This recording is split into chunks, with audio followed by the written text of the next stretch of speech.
Pulmonology కార్యక్రమానికి తిరిగి స్వాగతం. డాక్టర్ గారికి ఈ ఒబేసిటీతో బాధపడుతున్న వాళ్ళకి ఇలాంటి ఏమైనా ట్యూబర్క్లోసిస్ రకరకాల ఏమైనా సమస్యలు వస్తే వాళ్ళకి ఎలాంటి ట్రీట్మెంట్ ఆప్షన్స్ అందుబాటులో ఉన్నాయి?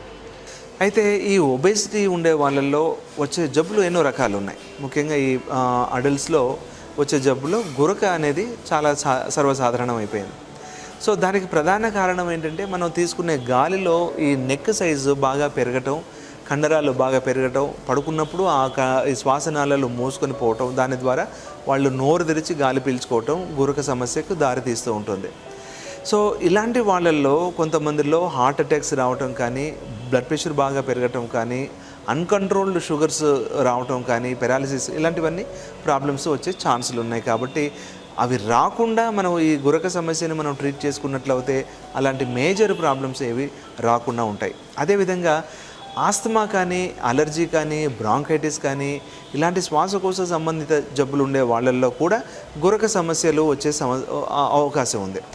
గురక ఏమీ లేకుండా కూడాను ఒబేసిటీగా ఉన్నవాళ్ళు, బాగా వెయిట్ ఎక్కువగా ఉండే వాళ్ళల్లో ఈ సమస్యలు పెద్దగా కనిపించడం, ఎక్కువగా కనిపించడం, వాళ్ళు వాడాల్సిన మందుల మోతాదు ఎక్కువ కావటం, లేదా మందులు అన్ని వాడుతున్నా కూడాను వాళ్ళకు పూర్తిగా రిలీఫ్ రాకపోవటం అంటూ జరుగుతూ ఉంటుంది. సరే, మరి వాళ్ళకి అవసరమైన పరీక్షలు అది జబ్బు వల్ల ఎక్కువగా మనకు ఆ సిమ్టమ్స్ కనబడుతూ ఉన్నాయా, లేక వీళ్ళ ఒబేసిటీ వల్ల మనకు ప్రాబ్లమ్స్ ఎక్కువగా ఉన్నాయా అనేవి మనం లంగ్ ఫంక్షన్ టెస్ట్ ఇలాంటి పరీక్షల్లో మనం తెలిసిపోతుంది అనమాట. సో కొంతమందికి మాత్రం వాళ్ళకి వెయిట్ రిడక్షన్ కూడా చేయాలని చెప్పటం, అది పర్టికులర్గా ఈ ఆస్తమా, అలర్జీ మందులతో పాటుగా కూడా అవన్నీ కార్యక్రమాలు వాళ్ళు పార్టిసిపేట్ చేయడం అనేది చాలా ఇంపార్టెంట్. మొత్తానికి ఆ మందులని మాత్రం క్రమ పద్ధతిలో వాడుకోవాల్సిన అవసరం ఎంతైనా ఉంటుంది. డాక్టర్ గారు, ఈ ఒబేసిటీని మనం అరికట్టాలంటే వాళ్ళు ఎలా ప్రివెంట్ చేయొచ్చు? అయితే ఒబేసిటీని ప్రివెంట్ చేయాలంటే అది ప్రతి ఒక్కరి వాళ్ళు తమ ఆరోగ్యాన్ని వాళ్ళు చూసుకోవాలన్నమాట.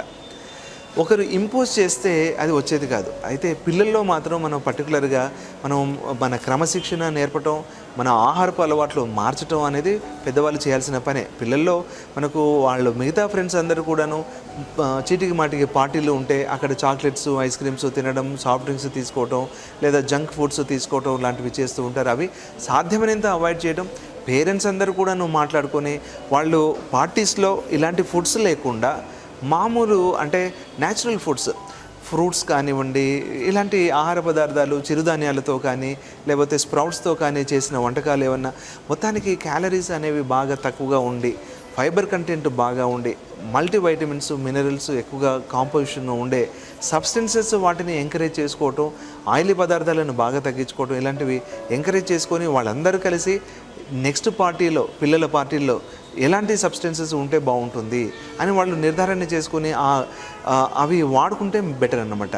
అయితే సాధారణంగా మనం చూసేది ఏమిటి అంటే పిల్లలు ఇంట్లో బాగానే తినొచ్చు, నార్మల్ డైట్, వాళ్ళ ఇంటి ఆహారపు అలవాట్లు బాగానే ఉండొచ్చు. కానీ వాళ్ళు స్కూల్కి వెళ్ళినప్పుడు కానీ, బయటికి వెళ్ళినప్పుడు కానీ వాళ్ళకి ఇచ్చే పాకెట్ మనీని వాళ్ళు ఎక్కువగా ఆ ఎక్స్ట్రా ఫుడ్ వాడుతూ ఉంటారు. బేకరీ ఐటమ్స్ వాడటం కానీ, లేదా ఈ మన సాఫ్ట్ డ్రింక్స్ ఇవన్నీ తీసుకోవటం లాంటివన్నీ చేస్తూ ఉంటారు. సో ఆ ఎక్స్ట్రా ఫుడ్స్ అనేవి చాలా మటుకు కట్ చేస్తే మన ఇంట్లో ఉండే ఫుడ్ సరిపోతుంది. చాలా మటుకు ఏమిటంటే మనం అడిషనల్ క్యాలరీస్ అనేవే మనకు చాలా డేంజరస్ అనమాట. ఈ అడిషనల్ క్యాలరీస్ అనేవన్నీ కూడాను మనకు ఈ పార్టీస్లో లేదా బేకరీ ఐటమ్స్లో ఎక్స్ట్రా టైంలో ఎక్స్ట్రా అడిషనల్గా వాడుతున్న వాటి వల్లనే వస్తూ ఉంటుంది.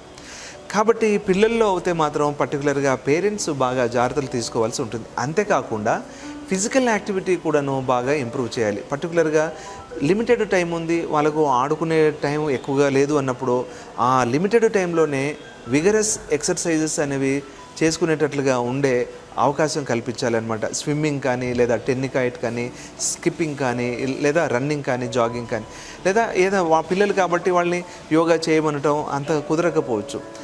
అదేవిధంగా ఏదో ఒక ఎక్సర్సైజ్ చేయమనడం కూడా కుదరకపోవచ్చు, అది ఎక్కువ రోజులు చేయలేకపోవచ్చు. వాళ్ళకి ఇంట్రెస్ట్ ఉన్న ఆటల్లో పెట్టి ఆ ఆటల్లోనే వాళ్ళు ఫిజికల్ యాక్టివిటీ బాగా పెరిగేటట్లుగా చేస్తే వాళ్ళ ఎనర్జీ అవుట్పుట్ అనేది బాగా పెరుగుతూ ఉంటుంది.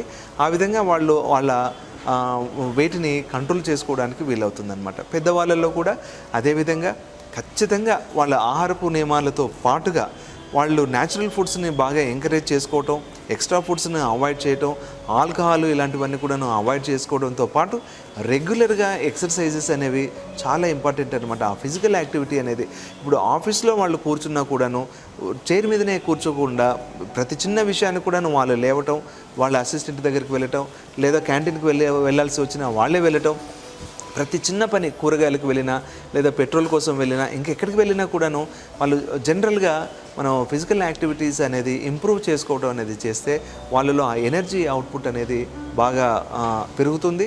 తద్వారా వాళ్ళ వెయిట్ని బ్యాలెన్స్ చేసుకోవడానికి, ఈ ఒబేసిటీ రాకుండా చూసుకోవడానికి వీలవుతుంది.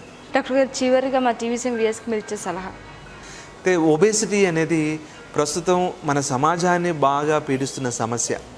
పిల్లల్లో కానీ పెద్దల్లో కానీ ఎవరిలో కూడాను ఈ జబ్బు ఇది ఒక జబ్బుగా పరిగణించాలి. ఆ ఒబేసిటీ వల్ల అదివరకున్న జబ్బులు, శ్వాసకోశ వ్యాధులు అనేవి బాగా పెరగటం, వాటి మందుల వాడకం కూడా ఎక్కువ కావచ్చు. అదేవిధంగా అదివరకు లేని శ్వాసకోశ వ్యాధులు కూడా కొత్తగా వచ్చే అవకాశం ఉంటుంది. కాబట్టి ఈ ఒబేసిటీ అనేది మనమందరం కూడాను అవాయిడ్ చేయాలి. ఒబేసిటీ రాకుండా మన ఆహారపు అలవాట్లను మార్చుకోవాలి.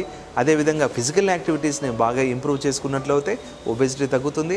ఆ విధంగా మనం నార్మల్ వెయిట్ని మెయింటైన్ చేసుకుంటూ సంపూర్ణ ఆరోగ్యంతో ఉండొచ్చు.